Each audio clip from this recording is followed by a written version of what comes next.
within our situation here, there's a delicate balance between how much mine life we want to be sure and achieve, so that we have some exploration and construction time, that it's taking more of a front seat than just strictly revenue, so we really look to pick apart what's going to be easy to mine, what we can do with minimal haulage fleet, and how that stuff's all going to sequence together. Once you get a pit shell and a pit design, I mean, those are all things that are easy to look at in its completion, but there are a lot of difficulties, especially when you're running multiple pits, in how you sequence things in the best way.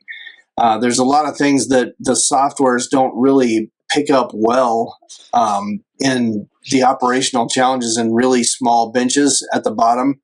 I mean, most of them show a decreased mine rate, and they account for difficult drilling and a little bit of gap in between loading and blasting and all those things, but it really doesn't capture the full operational challenge of trying to squeeze a shovel and 3 trucks down in a bench that's only a couple 100 feet wide. There's a lot of additional factors in there, and when you're starting a long haul and you've got a tiny little pit, there's a lot of other impacts.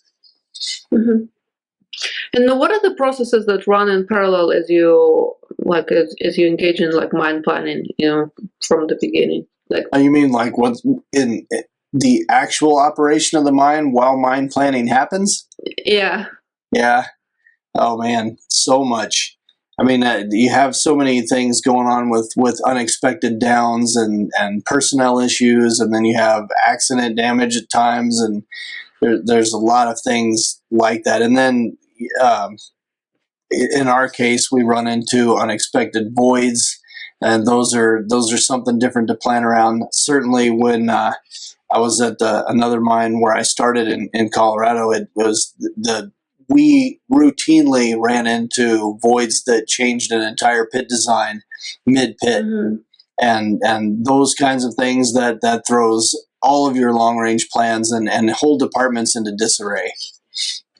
How do you account for these things, in terms of for the mine plan? Since you kind of already know that all of these things not only can happen but actually happen while you mine plan, how do you make a perfect plan in this sense? Well, in a lot of ways, I think you don't. I think part of the planning process that we certainly talk about a lot is making a plan that has some level of adaptability in it. If you're completely dependent on your plan being exactly what it is, and you have no options built into the plan or alternatives, if something goes wrong, then you run into really difficult challenges very quickly. I'm always saying to that group over there that the first casualty in every war is the plan, because it's just something that was ingrained into me in many years of working in tech services, and it happens all the time. And what the percentage of the mine plan can realistically be forecasted and executed as predicted, based on your experience? Based on my experience, if it will be implemented by 80%, that will be excellent. So yeah, that's about where I spent 80 to 85% compliance to the plan is generally pretty good, I think. What is the realistic accuracy, based on your experience, that is actually happen? I think most of the time it's been over 85%. Oh, really? Yeah, if you're talking long range. The short range, it's all over the place. I mean, short range, I've seen week where things are so unplanned you can pretty much run the week 2 plan right alongside it, and I've seen other times where 2 or 3 days in, the long range or the short range plan doesn't even exist anymore. So I think how do you achieve that? How do you achieve almost 90% of accuracy? You considering that there are so many things can go wrong in a parallel, and how do you account for that? You mean in long range sense? Yeah.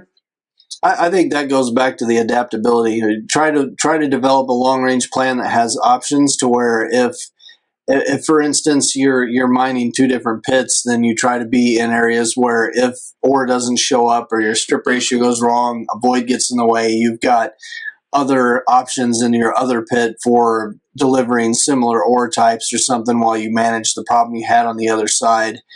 It gives you time to divert mining assets. If you lose a shovel, you can move a loader over there. You can change your truck counts and things like that if you have that adaptability built in. If your plan involves you finishing a very small pit and it's your only ore feed while you strip nothing but waste for half a year in another pit, and you have an issue with your ore delivery or your loading unit, then you run into real problems with not being able to deliver. And that has downstream effects to your process plant, your crushers, everything else. That's where you run into trouble, and that's when I've been places where you start ore dives in areas that get you out of sequence, and then you quickly move away from what any semblance of your long range plan was. If your plan has options built in and you have backups, that's the best way to stay with something that looks like what you planned for at the end of the year.